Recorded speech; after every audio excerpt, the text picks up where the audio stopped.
Ready. Hi, everyone. I'm Steph Walstrom. Happy to be back today talking about our largest organ. The title of today's presentation is actually going to be Happy in Our Skin. I just want to remind everyone the reason I enjoy presenting to you is that when we can make learning hands-on and fun, you get more out of it and you can engage kids much easier, either in person, online, or a hybrid model, much better when they're enjoying themselves and having fun. Are my students always having fun? There are times where I have to stop what I'm doing because I think it's as fun as I thought it might be. But if your kids are having fun, they're probably getting something out of your lesson. And these are my own sons. And let me tell you, they're experts on having fun. So what we're going to need today for Happy in Our Skin, some of the things that I sent home with my students included multicultural crayons. You see here, I did receive those through a grant, and thanks again to Intel for providing us money to provide materials for New Mexican teachers and New Mexican students. It's so wonderful. I'm going to also, one of the resource I gave you this time is actually a book that you're going to be able to make with your class called My Friends. I'm going to talk to you a little bit about this procedure in my classroom in the past and now. There is a wonderful book. It's a pretty old book. It's called Me and My Amazing Body. And actually, they've had two illustrators. The newest copy is actually on Scholastic for only $1. And I think you can access that in a pack of 10. And it's a really great anatomy book for younger children. Some other things that are fun to send with students, sunglasses, mini sunscreens, and or sun hats. Of course, if you're sending a chemical like sunscreen home, you'll have to include a note with that. Watercolor paints were needed, Sharpies, magazines containing pictures of animals or printed pictures of animals, watercolor paper for an art project we're doing, collage paper for a background for that art project, and mirrors. Now, I am also going to be talking about solar ovens today. We're going to be talking about our skin. We're also going to be learning about the sun, and solar ovens, I think, are the perfect thing to do right now since we're all trying to get kids outside more. Although they can, I mean, it's an oven, so you do need some safety protocols. And I'm going to be sending you lots of places today for really good resources. So Happy in Our Skin, we're going to learn about with our kiddos our very largest organ, our skin. Most kids don't realize, they don't think about their skin as much other than the outside of their body. And when they learn it is actually an organ, that's always a very interesting thing for our students. The guiding text, I actually named this presentation after the text that I used. I sent this home and attached to it were my multicultural crayons. And maybe you've read this book. I think this was a freebie I got this year from Scholastic, but it's called Happy in Our Skin. And I just want to remind you of a really powerful quote that I've been quoting for a very long time. And I recently learned who I can give credit to, Rudine Sims Bishop. And the quote is that books are sometimes windows, offering views of worlds that may be real or imagined, familiar or strange. And these windows are sliding glass doors. Readers have only to walk through in imagination to become part of whatever world has been created or recreated by an author. When lighting conditions are just right, however, a window can be a mirror. Literature transforms human experience and reflects it back to us. And in that reflection, we can see our own lives, our own experiences as part of a larger human experience. Reading then becomes a means of self affirmation. And readers often seek their mirrors in books. Your children can go anywhere and find themselves in all sorts of books once they learn to read. And I always use that as a way to motivate my students to learn to read. I tell them, well, you can look up answers. Nobody can ever tell you a fib. You can fact check it once you learn to read. You can fact check everything. It's so cool. Your mom doesn't like Dracula? Well, guess what? When you learn to read, you can read about Dracula. I mean, the kids, it's such a freeing thing to learn to read when you really think about it. It's important to let kids know of that power and that freedom. When you read a book like, so I'm going to actually go back and talk a little more about this book. So the book is very simple. It's very inclusive. And as you can see, we have a lot of different types of people. When we talk about inclusion, we're talking about including everybody in your classroom. what their abilities may be, what they look like, what their religion might be, what their cultural beliefs might be, what whoever is in your room should always be represented. And it's very important for us to check our classrooms for representation. So this text is beautiful. What is inclusion? We're making sure our kids can find themselves in books. Your books are not going to be mirrors if your kids aren't represented. Um, what is in how can we use these texts to help our students find ways to become better helpers? When I read Happy in Our Skin with my class, some conversations came up about times where maybe somebody didn't feel happy in their skin, or maybe somebody else was mean to somebody else about something. Maybe it wasn't regarding their skin, maybe it was. And it's really important to be prepared for those conversations with students and use these texts to help them find ways to help other people and to identify how they would react in a situation. And we want to raise our kids to use their voices for good and to be a good voice in their classroom for their classmates and for people everywhere. And so I love that book. And I love this accompanying text, You Matter, by Christian Robinson. Christian Robinson illustrated the book Last Stop on Market Street. Most of you have probably heard of that because it's a Caldecott winning book. It's about his trip on a bus with his grandma when he was a little boy. Well, he's actually written his first book called You Matter, and he wrote this book. It was recently featured in Scholastic as well, just so that every kiddo knew that they were important. And it's a beautiful text. And I like to talk to you about this because I think it's really important to have inclusive texts all throughout the year, not just Black History Month, not just and oftentimes sometimes we forget that these are texts that we should be reading all year long, not just for a specific a moment in time. Female History Month is in March. We don't want to only read about women in our in our world that are important in one month, obviously. So and that goes for anything, right? If you're interested in more, I wanted to make sure everybody knows that at Tutu Teacher, that's her Instagram handle. I also have her web address. This is a Miss Tutu Teacher, Vera, and she is the absolute best resource for inclusive texts. It is what she does. She is a teacher in New York, but she also shares on her Instagram all the wonderful books that she's found. And if you ever have a situation where you feel like you don't have a good inclusive text about something, you definitely could contact her. And I mean, she has a wealth of knowledge. And this is just a quote from her that I really enjoyed. Books where the characters or experiences are similar to our own affirm our identity, build our self-esteem, and encourage us to dream. And that is why representation matters. So make sure when you choose books, you're representing. So this is kind of how we kick off this whole entire unit. And one of the things I really like to do is always celebrate my students. I like to celebrate their skin color. I like to have fun with them. So we are going to get into some science, learning about the sun. But first, I want to teach you a song that I really love by Debbie Clement. You can actually buy charts for the song with the vocabulary, the sign language, the music, and the song itself for only $5 on her website, which I've linked. But I actually met Debbie Clement many times at a NACCE conference, 2 NACCE conferences actually. And she's from Ohio and she writes books that are songs. And with her books, she uses sign language. My dear friend Ree is an interpreter here in Albuquerque. And so I have taken every song I've ever learned from Debbie and I've gone to Ree and I said, Ree, is this the proper sign? Yes, it is, she tells me.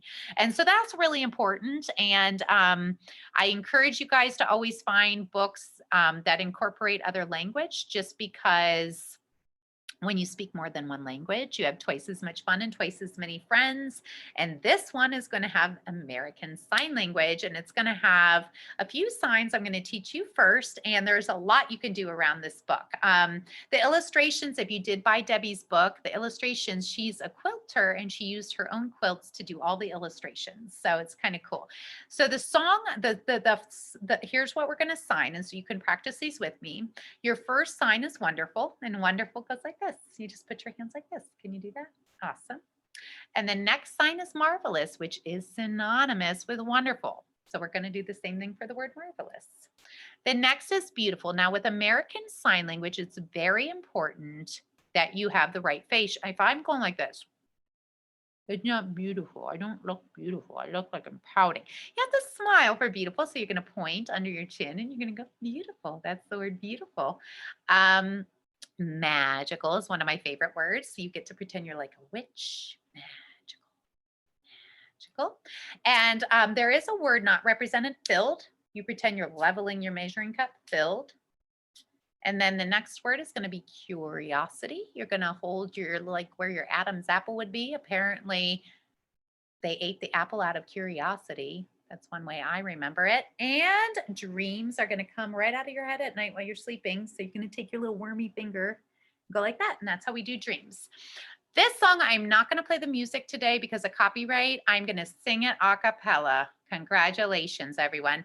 But here's how it goes. But if you listen to it with the music, it is such a pretty song. It is a really beautiful song, and it's going to repeat the same lyrics again and again. I have used this song for presentations every year for families. The families just love it. So I hope you enjoy it and remember it. All right, here's how we go. I'm not a trained musician, so forgive me. I think you're wonderful. I think you're marvelous. I think you're beautiful and magical and filled with curiosity and dreams. That means you're wonderful. That means you're marvelous.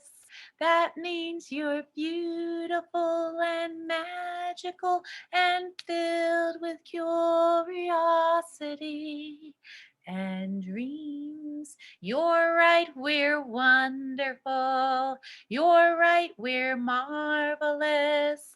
You're right, we're beautiful and magical and filled with curiosity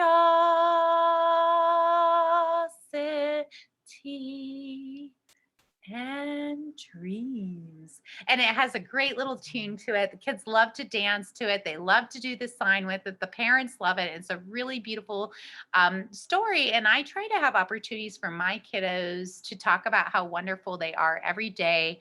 At the end of any day, one thing we do in my class is we talk about high low. What was the high point of our day? What was the low point of our day? And we give an appreciation to someone in our class. And so I invite you to steal that because Debbie Clement is not very famous, which is kind of sad in a sense. I think she should be super famous by now with her wonderful songs and books because she really nails that kinesthetic with the language. It just all flows together so nicely and it's so good for the kids. And every time they're crossing the midline of their body, they're building synapses. And in this instance, learning a new language. And all of her books and songs also go with sign language. We're going to keep going. And I'm going to stop for a moment and ask, has anyone ever heard of Debbie Clement types? If you have, I would love to know that. And do you have any questions thus far? I want to be better about stopping and pausing because I know I talk really fast. And Pam will tell me if you typed anything. She's my go-to girl. Yes, in fact, I'm typing a message right now, Stephanie, Okay. about crossing the midline and how important it is in physical education class. We cross the midline so that we connect the right and the left side of the brain, and we can recognize through that children that are struggling with reading. Because in our class, Yeah. they have a hard time if they're trying to cross the midline of their body. I just realized my camera was off too, but if we do crisscross things Oh, like this is what they do if they can't cross the midline. They go here and their hand goes like this. I have seen that. They think they're crossing the midline. So you can do things where you do lazy eights and things. So anyway, little aside. I agree with you, Pam. And Dr. Gene Feldman is the first person who ever taught me about building synapses by crossing the midline of your body. Kids can learn so much content through song, and it's just wonderful. You can never sing enough with your students, and it doesn't matter if you sing beautifully. I don't have a beautiful singing voice. And when I sing and smile, my students will tell me, you is such a pretty singer. And so really you don't have to be good. My sister-in-law is a trained professional opera singer. So trust me, some of us are better than others and we know it. There is there's a comment that, Great. yeah, so talking about, Lisa says she learned beautiful differently. So, do you mean the American Sign Language of beautiful? I think is probably what she's referring to. If Lisa, if Yeah, you show want me what to you've learned. show I us, would like to would know you? and we can look into it. There might be more than one way to say beautiful. Sorry, I think it's a dialect as well because ASL is different. So I'm not, so you said the lady's from Ohio. So I'm wondering if it's like a dialect because you did your finger. I learned it with my hand and you kind of pinch because this is the letter B in sign language. So Oh, that's why this would be beautiful and you kind of pinch it. So you don't say the pinch, but when you stop in front of your face, you pinch it. And same thing with dream. It's kind of like with a question mark, like you're making with the letter X in sign language. So this would be dream. So it interesting. could be a dialect. I took sign language for many years, and so it's just different. That is so cool. The person I checked with did live in Albuquerque, but I don't know. I always check with her because I'm always like, is this correct? And so I wonder if there are more than what, if there's more than one way to do it. But that is very interesting. And thank you for teaching me something new. I'm going to research that more. I'm not beyond making mistakes, guys, just like everybody else too, by the way. I've got to throw that out there. And I think it's so important for teachers to be okay with that sometimes because there's a lot, we can't all carry every piece of information in our mind, but we do need to check things out, right, before we present to our students. I'm going to move on to some skin-interesting facts because All really right. this is about And being happy in our skin. okay, And and one more thing, oh, Stephanie, I'm sorry, before you Pam. go, that's all right. Mary commented that she had to teach K through 5 Spanish 1 year. I teach Spanish through singing and dancing, math games, and only when necessary, coloring. So I love all that. Wow. And kudos to you for being bilingual. That's kind of the shame of my life is that I'm a monolingual person. I really respect anyone who speaks more than one language. And if you know two, learn a third, and you know three, learn a fourth. I just think it's fabulous. Skin trends, anything else, Pam? That's it for now. Okay, so skin interesting facts. Melanin is the pigment that gives our skin our unique color, and you shed an average of 9 pounds of skin cells in a year. That freaks me out. Up to half the dust in your home is just dead skin, something that kids usually are pretty like, eh. When you think about it, it's kind of gross. Your skin is home to over 1,000 different kinds of bacteria. Not all bad. And an adult skin would cover 22 square feet, weigh about 9 pounds, hence being your largest organ. Your thickest skin is going to be on your feet, while your thinnest skin is on your delicate, precious eyelids. And without your skin, you would quite literally evaporate because most of your body is made out of water. Um, for human anatomy, this is the same book. I bet some of you recognize the one on the left, Me and My Amazing Body. That was the original illustrator, and it has been re-illustrated by Edward Miller for some reason. I'm not sure why they re-illustrated it. But if you go to Scholastic, you can get this copy of the new illustrations for your students for $1, which is something I've been doing, is sending home books. I told you I got a lot of donations for that. And it's a really great basic human anatomy book. And I wish I could have shared it with you. I had a student who, her aunt lives far away, and they sent me a video of her reading this book, rereading it the way I did to her aunt, and I just cried when I saw it. It was so precious to see her. So when you send a physical book home through virtual, it's a really nice thing for the kids because they can kind of read it along with you and practice afterwards. So highly recommend if you're talking about your skin. It's also a good time to talk about five senses. And you could have, you know, a 5 cents fare. I'm not gonna, that is not my lesson plan for this, but having kids come in and describe something that they're touching and have their friends guess or whatever, or something they're smelling would be another great tie-in when you're learning about your body. But we're gonna focus only on the sun and our skin today. Speaking of learning about our nearest star, our life source, our sun, this is a great book called Sun, One in a Billion. It is by the same person who wrote Earth, My First 4.54 Billion Years. These are wonderful texts for young children. They're not too heavy in information, but they do give a lot of good information. And I really enjoy these. So I would highly recommend when you're learning about the sun, that's a great text. I have one other one that I have in my classroom. The sun, our nearest star, is another great one. That's not too complex and kind of developmentally appropriate for younger children.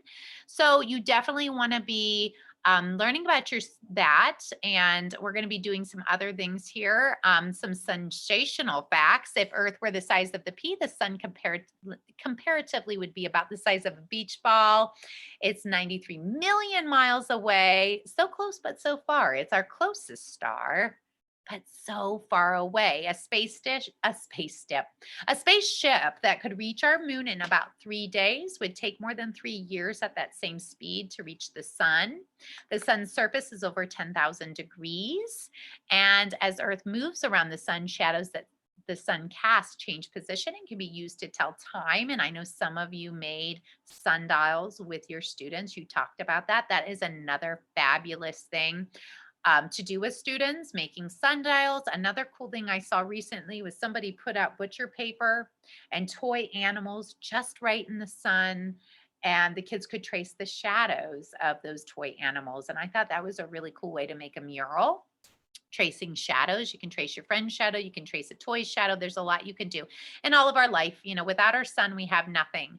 A lot of the sun resources I've used with my students come straight from Scholastic. Actually, I use Scholastic a lot. It's a good resource. And I love these because they're all free. And those are just 3 examples. The first one you're seeing here is a really nice pre and post assessment you could use talking about sun safety. And sun safety is really pertinent right now as we are moving forward to more in-person learning, and we know the importance of being outdoors more so just to protect them from the virus. We want to also remember that the sun is another threat. The sun can damage our skin and cause skin cancer and give us a sunburn and, you know, cause wrinkling. It can cause a lot of problems. And so this is a great opportunity to really make sure that students take responsibility of sun safety.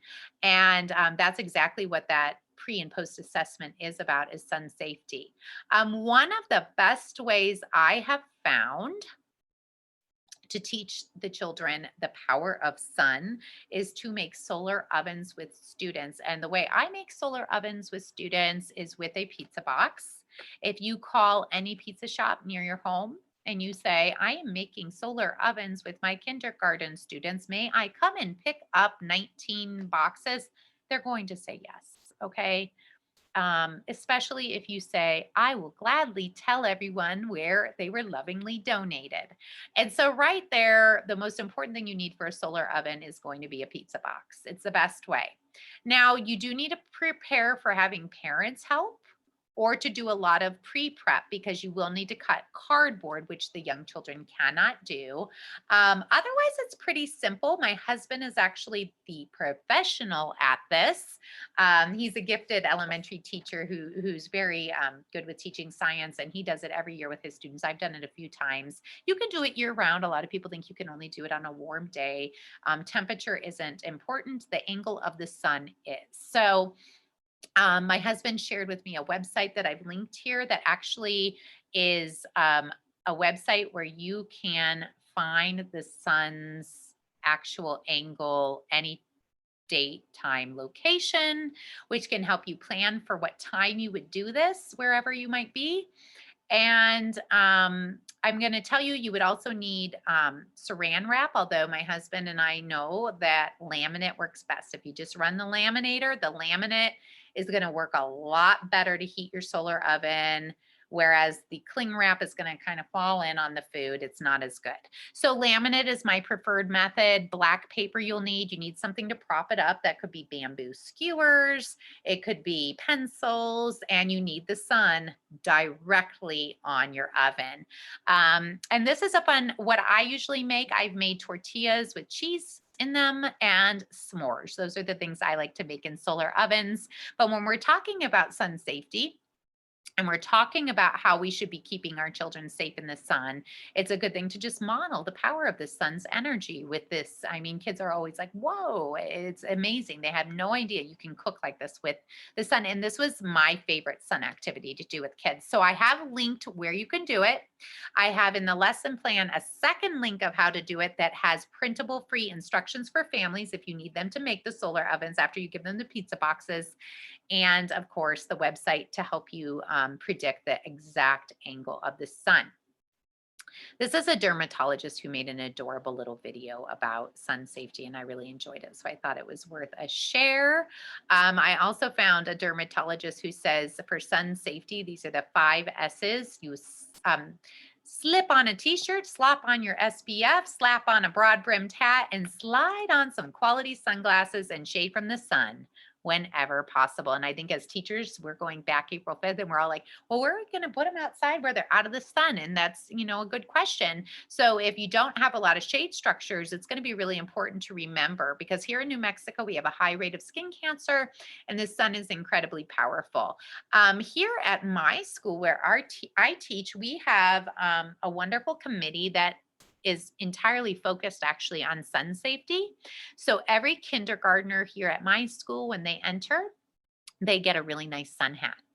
And that sun hat will fit them through their elementary school careers, paid for by the PTA. And we often will make posters to hang up around our school about the importance of sun safety. But the coolest part at our school about sun safety is you have to have a way to recognize it, right? If the kids aren't going to necessarily wear a hat they might think is doofy looking if there's not some sort of reward. And so for us, we have volunteers, and this might be a little different in a pandemic because not always volunteers can. So it might be a staff member who's on duty. It might be the principal, who knows who it might be, but they go around with a basket and a big hat.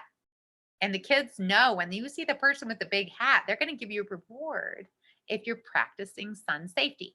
So that's how we get the kids to wear their hats outside, because at one recess, they never know when, the person's going to come out and they have a basket of prizes and they can get a prize. And it's a really great way to keep the whole school on board with this mission of keeping safe in the sun.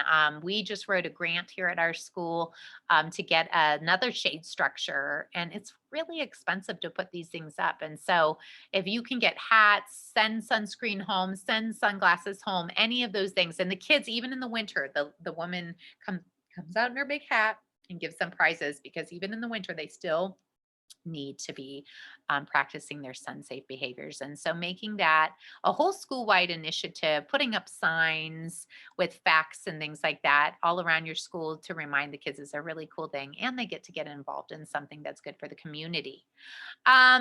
You're going to be like, why are you going into FRIDA KAHLO stuff? This makes no sense. It makes perfect sense, because when we're talking about our skin and we're talking about loving ourselves and our skin, and we're talking about taking care of our skin, it's a perfect time to do a self-portrait. I do an artist study every week in my class. We don't only talk about the artist, we talk about the artist's life. We talk about where the artist lived and what it was like when they lived, where they lived. We learn a lot. It's very in-depth. And then I give them some tools, I give them some tricks, and I set them free on their own art experience, which is not micromanaged. And that's something I like to tell teachers when I do talk about doing art with kids: process over product. If all the art looks identical, it's not really art, okay? You want your students to have control over their art. An artist always needs control. You have to let go, okay? But if you do a good job showing them what they can do, they usually will try some of your tricks. So I begin each year the same and end each year the same with a FRIDA KAHLO study. And FRIDA is one of my favorite artists in the world. She's from Mexico and she is an icon here in New Mexico. Everyone knows about her, but the kids really enjoy hearing her story. And they enjoy doing a self-portrait. And so I always use her because she did mostly self-portraits. I use her as our artist study, and we create a self-portrait at the beginning of the year. And we create an identical self-portrait at the end of the year. And what I usually will do is, hold on, sorry, my Promethean board wanted to shut off and I didn't want it to. What I usually will do is then take both portraits that are the same size and I will mat them and laminate them side by side. So we have a beginning of year portrait right next to an end of year portrait, okay, that the parents get as a keepsake. It's really cool. And so we're going to talk about a little bit more about how I do my FRIDA study with kids and how I get them to really appreciate and capture their skin color in their self-portrait, because in their self-portraits for this purpose, the goal is to draw or paint exactly what you see. When you look in a mirror, you might see your eyes have perfectly round irises, perfectly round pupils, but other than that, your face is very organic in shape. Might have a lot of symmetry, but it does not have perfect triangles, squares, rectangles, or circles other than your eyes. And so you want them to focus in on what they see. And so a mirror is imperative for this, whether it's a mirror they have at home or a cheap mirror from the dollar store. For many years, I used dollar store mirrors for lockers and it worked just fine. I did give you a really nice resource here. This is to tour Casa Azul. That's where FRIDA lived. Oh God, it's such a cool virtual tour. It's free, and your kids will enjoy it. And they'll love her style and her bed. She has the coolest beds in there and the coolest art, of course. So capturing skin color in our very own self-portraits, and you might want to take notes if this is something you'd like to do. We read a book called FRIDA. I'm going to go forward a slide so you can just see that. These are the 3 texts I use. The middle one is my main go-to. It's pretty short and succinct, and it gives enough provocative information about the tragedies of her life that I find young children find it interesting to get kids to listen to that story and interested in it. I usually tell them, I usually sit down and I say, I'm going to tell you the story of one of my favorite artists. Something really, really bad had happened to her. And kids are always like, oh my gosh, she's going to tell me something bad that like they think it's so sinister. They want to listen in. And so often if there's like a really interesting tidbit or something crazy that's going to happen, kids will tune in because they're going to be waiting for that. You know, they love anything provocative. And so this is an example of one self-portrait a child did. This is a kindergartner, just had turned 5. And I love this self-portrait. I could have shown you 1,000, but this one really does look a lot like the child. And you can tell she really listened to my strategies. You can see her 2 little moles. She put them in. I mean, she was putting every little detail, just like I said, draw what you see. And so the first step that we do usually is we have our watercolor paper, we have our mirror, and I say, well, you're going to start by filling your entire paper with your face shape. Try to capture that first. And then I usually have them do a little with pencil. We use pencil first, very lightly. I have them break their face into 2 lines, a vertical and a horizontal, where they think their eyes might be and where their mouth and their nose would line up. If they do a line like this very lightly on their watercolor paper, it's going to help them keep things lined up better so the eyes won't be like this. We're not doing Picasso today, guys. We're going to try to do realism. This is, it's a risk. It's a huge risk. I mean, I'm not good at drawing myself, trust me. So they draw, and with the pencil very lightly, they draw everything they see. And I go around the room and I praise them no matter what it looks like. And I look for what I see that they're trying to do. You captured your cute little dimple there. Oh my gosh, you remembered you had a scratch right there. And it's so cute because the kids start really looking. And I always tell them, I have some wrinkles here, and I have a mole right here, and I have some freckles here, and I have some brown spots on some of my teeth. You have to teach kids that these are not flaws. This is you. Love yourself. Um, During this lesson, I also always tell my kids about when I was a young woman, I spent a lot of time going to tanning salons. I wanted very tan skin, and I had to learn to love my skin the way it was because I was damaging and harming myself doing that. It was a weird thing I was doing. And so one day I said, I love myself. I love you, skin. And you can share so many personal stories with them about that. And it really humanizes both you and just people in general. For example, I have a little mole on my wrist right here. And one of my only middle school memories is a boy saying, "You have a poppy seed stuck to your wrist." To have a boy tell me, point out my hideous mole. I mean, to me, as a child, I thought my moles were so gross and disgusting. And why do I have this? And I always tell the kids that story, and they love that story and they always remember it. And I had a girl months later say, "Remember the boy who thought you had a poppy seed and it was just your mole?" I'm like, "Yeah, I remember." But telling them those stories will help them kind of remember that people are very self-conscious about things, and we should be really respectful and appreciate one another's differences. And I think when you have the kids look in the mirror and draw exactly what they see, that happens. So I praise the children. You're doing so great. I see what you're doing there. You're trying really hard to get both your nostrils. That's pretty cool. And of course, I model doing my own portrait. And then when everybody feels good and ready, usually on a second day, they ink it. I give them each a Sharpie. Go ahead and draw over the lines you like in your portrait. We always go from just here to here. And then they're given their watercolors, and I do a mini lesson on creating their beautiful skin color. And I tell them, you all are beautiful and you are all different. Not two of you are even, close to being the same. And I want you to really love your skin. We always look at ourselves, "I love you, skin." We say it to ourselves. I want you to be proud of your skin. And I want you today to see if you can make your skin color with your watercolors. And you could use paint with this, but I use watercolors. The watercolors, that's why we use the Sharpie first. A real artist would probably ink last, but the water is going to wash off a lot of their pencil marks. So really, this should come first. It will not budge with the water. And so using primary colors, you can create your skin color. You can create a nice brown, mixing all three colors. Mixing red and yellow together makes orange. If you add a lot of water to that, or white, you can lighten it to a peachy color that might be similar to my skin color. If you add black to your color, it's going to make it darker. White is going to lighten that shade. And so we practice on watercolor paper. And when we think we found our color, we put it on the paper. And we always talk about when you're using watercolor, the more water you add, the lighter it becomes. Now, people will ask me, "Well, do you ever have a kid who does rainbow on their face?" Of course, I have a kid who does rainbow all over their face. Kids are kids. Do I criticize that kid? Heck no, I'm not ever going to criticize a child's art. Wow, you must be feeling colorful today. It's okay when kids don't do their art the way you want them to or you expect them to.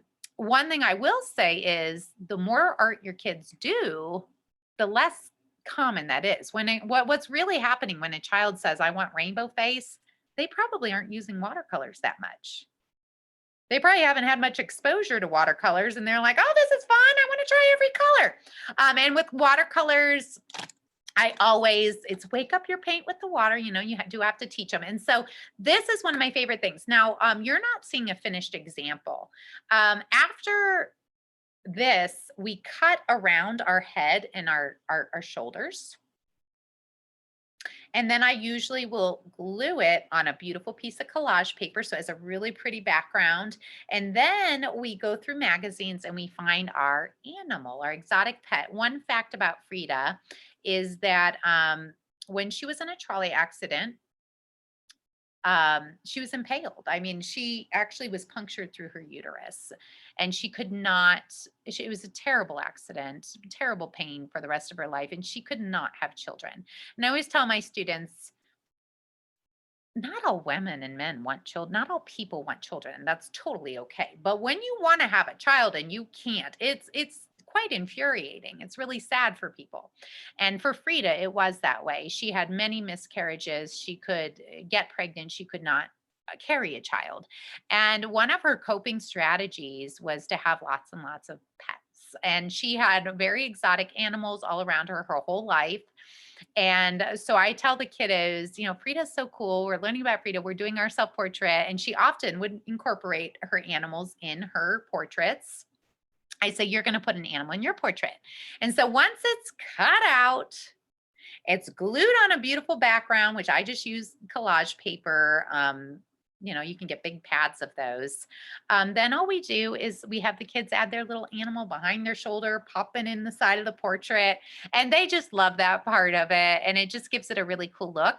And again, it's repeated at the end of the year, and we put them side by side. And it's a wonderful keepsake. And it also is a wonderful testament to the art that's been done in the year, because you're going to have a big difference between your first portrait and your second portrait. And I wish I had more examples to share with you today, but I don't, just because I wasn't sure, like, did I really have permission to use this? I know I had permission to use this one because I had in my Donors Choose presentation thank you package once.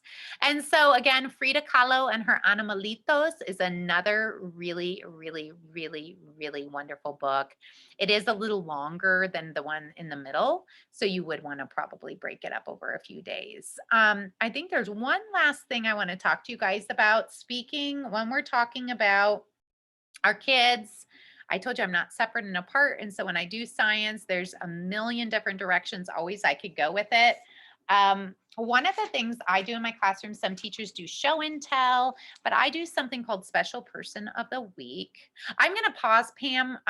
Is there any questions about my Frida painting before I move on? I'm sorry, Pam. I am such a fast and furious talker. I never remember to stop.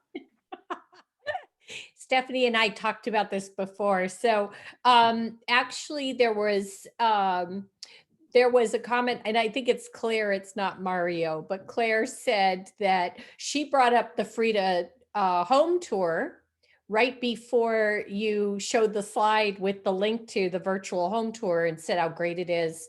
And then a couple of us were commenting on your child's self-portrait and how beautiful it was. Patty is asking, what time of the year do you do them? Literally the first week in August, and then literally the last week we have school in May. I do my self-portraits. It's the first and the last artist study. And I tell the kids, I'm like, we're going to do the same lesson at the end of the year. And never micromanage their art, guys. It is their art. And be careful about praising your good artists. So my brother was a very talented artist, and he was told again and again how great he was. I was never as a child told I was a good artist. And I think I missed I think I could have been a great artist had I believed. I mean, I never took an art class past elementary school because I was pretty determined that it just wasn't for me. And so our words and our language and the statements we make really do stick with our kids. You might think they're not listening. They listen so much, and everything has a hidden message in it. So you have to be so very careful about that. So definitely praise things like their attempts, or, oh, I really like how you're using the colors I explained, and their attempt to do the work well, and not necessarily going over to your top artist and being like, oh my gosh, you're a prodigy. Because sometimes you see a great artist and that's your knee jerk is, oh my gosh, look at this kid. You have to be so careful, because I remember being the kid who never got the praise and thinking, oh, I know who and all through my elementary school, the same kids got the same praise about their art. So don't micromanage. Let it be about the experience, and tell your kids that. Be like, I don't care what it turns out. Like, I want you to have fun. That's okay too.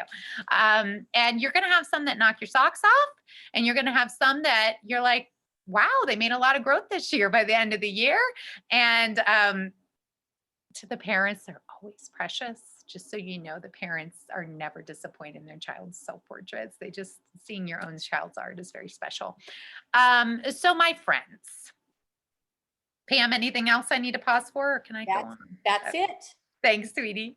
My friends, so every week I have a different special person of the week. And this year it was very different because we're virtual. I actually started this process in February, and I'm glad I did because my kids are a lot better at writing than they were at the beginning of the year. And so this is a little easier. And this is one of the things I did include for you. So what this is, it's really just a way to get to know one another, to take notes about one another while practicing reading and writing. This can be adjusted and adapted very easily, as I have done for virtual. I usually combine this. So my special person of the week brings our favorite story to class, we read it, and their parent writes a letter to my class about why they're special. When I was in person, I would actually set up a bulletin board of pictures they sent as well. And we would actually draw the person, all of us, as a small group and write about them. And then that would be stapled into a book. We'd interview the child and take notes, and I'd write out all their interview answers. That was a page in the book. And we would also put their parents' letter in there, which was a page of the book. But since I'm virtual, I decided to do it a little different. I sent every child a blank book that looked like this. This is my handmade cover. You're going to get a cover that I made for you. I love you so much. I made a prettier cover than my handmade one. But you'll also get the text, and it's going to have sections. I printed out the text 16 times per kids because I have 16 students. It says my friend's name, my friend's favorite color, my friend's favorite animal, something important about my friend, a word that reminds me of my friend. I like blank, my special friend. And then they draw their friend. Here is a drawing of my wonderful friend. My friend blank is beautiful inside and out. And so they're going to, over a week, fill in the information. We ask the friend questions. And let me tell you, kids really need to be taught how to ask good interview questions. I learned that teaching first grade. I couldn't believe, do you like this? Do you like that? And I was like, oh my gosh, you guys are in first grade. Don't you know how to, like, who, what, when, where, why? If you could, blah, blah, blah, so really, it's really important to model this. And I think it's an important skill for human beings to be able to get together, even when maybe you don't even want the answer, but to like ask questions of one another. And I think with technology, a lot of people are losing those skills, is a belief I have. So it's really important. With older kids, we would sit in the classroom and interview the child, and the kid would just pick their friends to add. And I would model taking notes, and the kids would have their own little notebooks to take notes however they wanted on their friend. But in class, this is how I've been doing it now. And it's amazing how well my kids can read this book. If I say, open up your My Friend book to the first page, my kindergartners can read my friend. They can read every single thing they've written, and they love to see their teachers' drawings of them. That's one of my students I drew. And then by the end of the year, even though we're in virtual, they're all going to have this little book that they made about their friends. And I have a parent who's going to actually chop this up for me, copy my copy in color and reassemble it and send them each a copy of mine. So they'll have my copy with all my drawings as well. And I just love this. My favorite part is the part where we ask something important about my friend. One of them wanted everyone to know that she's just really good at climbing rocks. I mean, like I said, what do you want your friends to remember if they're 101 and they're looking through their kindergarten keepsake book? Another one of my kiddos was like, I love baking, and I baked challah bread last night with my mom. Another one, he loves Minecraft video games. Some of them, that's the most important thing to them. So it just gives them a chance to shine and a chance to kind of get them talking back and forth in your virtual or your real setting. And something repetitive enough that they can really do this. If you do this 16 times over, by the end, they will all be reading it. They will all know what it says. And I think had I done this at the very beginning of the year, they would have just done a kid and then jumped to the end of it. But because I waited until February, they all kept it pretty organized and were able to kind of follow through with me and find where they're supposed to be. And it was actually pretty impressive. I was like, wow, I can't believe how well they're doing with this. And usually I don't always have the book, their favorite book, to read to them. So sometimes I'll post a video on my Google Classroom of their favorite book. And of course, reading their parents' letter is a really beautiful thing. You could also have their parent come to class and read the book as a volunteer. Kids love that. And so here's kind of the template you're going to have with this classroom project to make your book of friends if you want to send that home to your students. It has been a great thing because it has been less, once you make it once, they're going to have it for the rest of the year. And okay, we know in the morning during our cell time, this is what we're going to be working on. And the kids have really enjoyed it. So, the last thing I want to talk to you about, and I mentioned this last time about animals, never a bad time for service learning. If we're reading about happy in our skin and we're learning about one another, it's a good time to stop and say, well, speaking about humans, speaking about loving ourselves, how can we be helpers in the world? And I had a fabulous opportunity this year through a teacher who I work with. Her neighbor is now in a long-term care facility.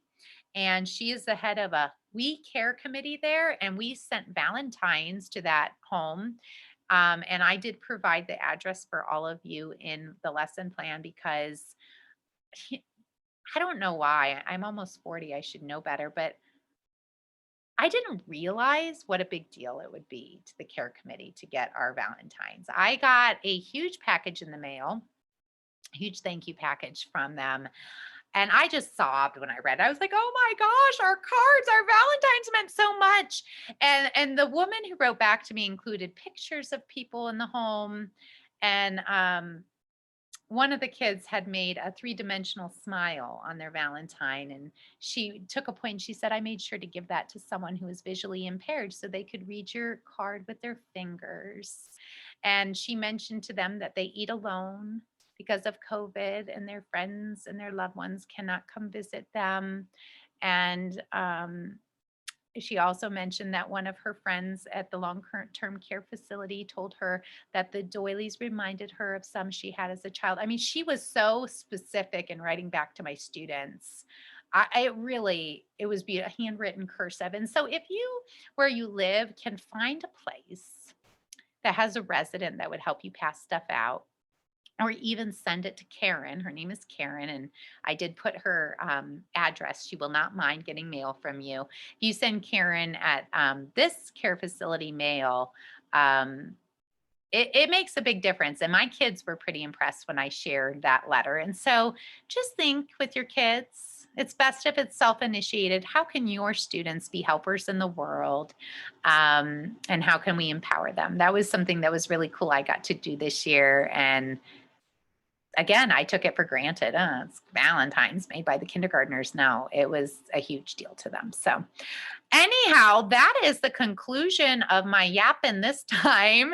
I'm so happy you were able to join me. Those multicultural crayons, by the way, will serve you well. Remember, if we're representing kids, we want to represent all their beautiful colors, and they're very cheap to send home. So I highly recommend you pick some up for your kiddos or your class when you resume. And if there are any questions, you can let Miss Pam know, and I'm happy to stay here and answer questions as long as you need. That was another terrific session. And Stephanie, there were a few things that happened in the chat. So I'll go back. Thank you, Pam. I recommended a book to you all about a kid's book about belonging by Kevin Carroll. I met Kevin at a conference years back. He's amazing. He also wrote a book called Rules of the Red Rubber Ball, which is very well known, but he's got an interesting story. And so a fascinating gentleman.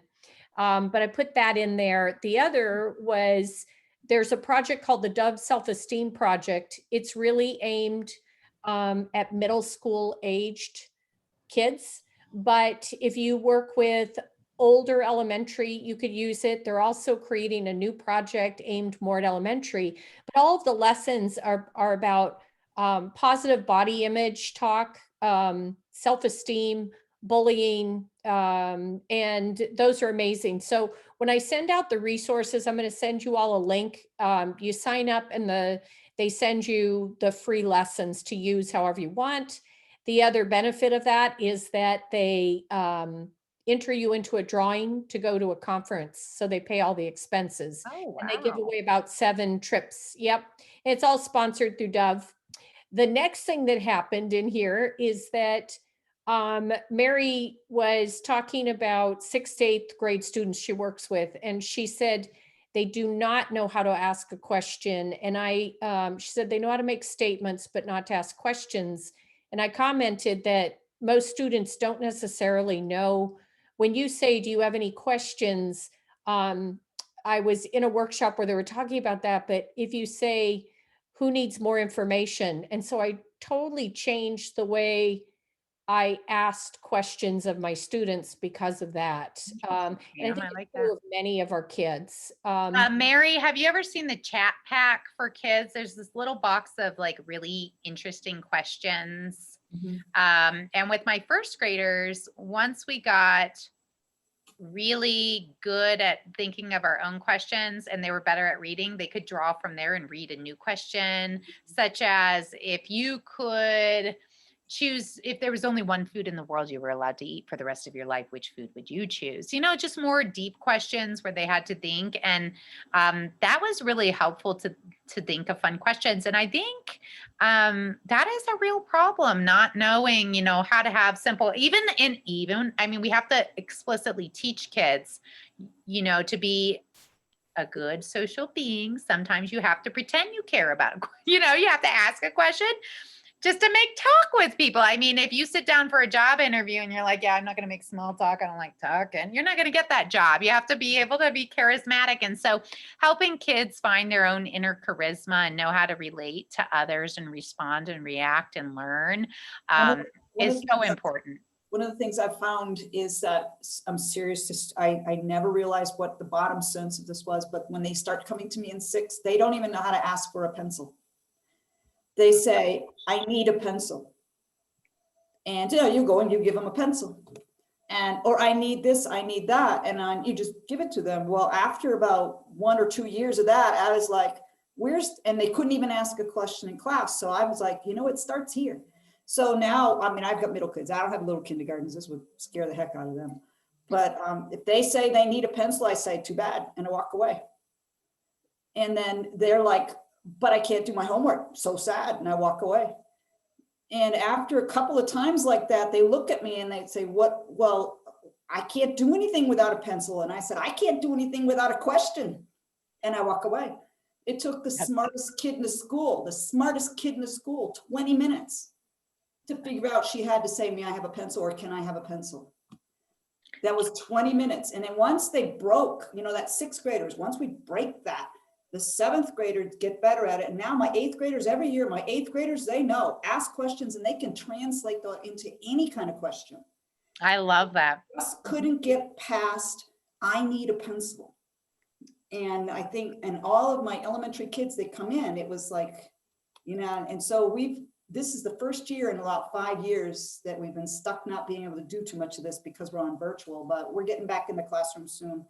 And it's just amazing to see once I expect them to ask me for anything, whether it's a basic need, you don't just tell me your basic need, ask me your basic need. You're a 6th grader now. Yeah, no, it's an important skill. They got to learn all these things, but it's a 6th grader, you know? Yeah, no, and it's testament to how important it is for early childhood educators to be doing that. I know a lot of people will survey them in the morning for attendance with, what are you having for lunch, hot or cold? But really, why not say, if you could go to the bottom of the ocean or to the moon, which would you choose? I mean, you can change those questions every single daily. Oh, and I forgot to tell you guys, with my artist study, I have a huge map and we pin where every artist is from with a pin. So just so you know, we want to remember we're traveling the world through art. Never a bad time to learn about a new place. And that as we travel through the world through art, we should kind of track where these artists are coming from. And so that's another fun thing that I didn't mention, but we enjoy doing. Your room should be full of things for kids to study. And I think when I go back, that's a great idea. Just the question of the day and not keeping it to only yes and no answers, right? Definitely check out the chat packs though, because they're really fun and they always have interesting, funky questions that I never think of on my own. Anyway. Stephanie, one of the other interesting things Mary was talking about, she wrote in the chat box, she had a light bulb moment about why she's here. So I think that most of you probably have caught that Mary actually is a middle school teacher. Anyone who signed up and I saw that they weren't an early educator, I did tell them, you know what, you can do with it what works for you or may help. There's interesting things and great teaching is great teaching. So I applaud Mary for coming to this. And she said, this is why I'm here. The idea of a book could be used with my middle school students, but with planets that happen periodically throughout the year. Ideas come from all this information. The unit is solar system. Work on it year long, year through, then make a big deal of it during the solar unit. My light bulb. I love it. So it's Wow, amazing. Mary. Yep. I'm so proud of myself that I could offer you something, but I really think you it's you, have- girl. It's You you. have to offer it a lot because, you know, the special eds that are in my class are second graders. You know, I'm teaching sixth graders and I've got 25% of my class down at second and third grade. So I'm here listening to your ideas because I can translate those ideas into all levels. So Thank you, Mary. I'm so glad. I was a little intimidated. I told Pam, I'm like, Pam, I'm not even certified above third grade. I am actually a true early childhood educator. I made sure my license stopped at third grade because I didn't want anyone moving me up to fifth grade. I want to be done. I made sure mine stopped at fifth. I will not go lower. We all have a similar respect for the other side, right? Oh gosh, I could never do that. I love the littles. I think that they're the best representation of humanity at age 5 and 6. I actually really love the idea of my own children eventually being 5 and 6 because I'm like, oh gosh, that's the age of sweetness. They're really sweet in kindergarten. And I hope the biggest thing I want to do as an early childhood educator is set the foundation that they love school and they love learning and they love themselves. And I feel like if I can give them those three things, hopefully it'll be easier in future years for them to get through whatever's coming their way, because the pandemic has shown us we never know what curveballs are coming, right?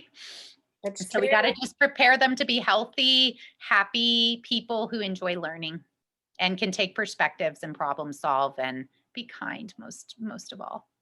Well, you got two other great compliments I'm going to read to you. So Donna says, thanks, ladies. I'm multicultural early childhood, and I'm glad you're incorporating the multicultural aspect, especially here in New Mexico, absolutely, and celebrating our differences as well as our similarities and using local cultural authors, etc. Kudos. Thank you so much. I am trying really, you don't know until you know. And so if you're new to inclusive texts and you've done something wrong, and I've done lots of things wrong in my career, I will be honest with you. It's okay to change and be like, oh my gosh, I didn't know that. And now I do. You don't know until you do. And when you do better. And I came from Ohio, very different than New Mexico. And I'm so lucky to be in a multicultural place and to have graduated from the multicultural education program at UNM because they really focused on it a lot. And again, Tutu teacher is so good. And I went to one of her workshops and she specifically condemned something I've done with my students. And you know what?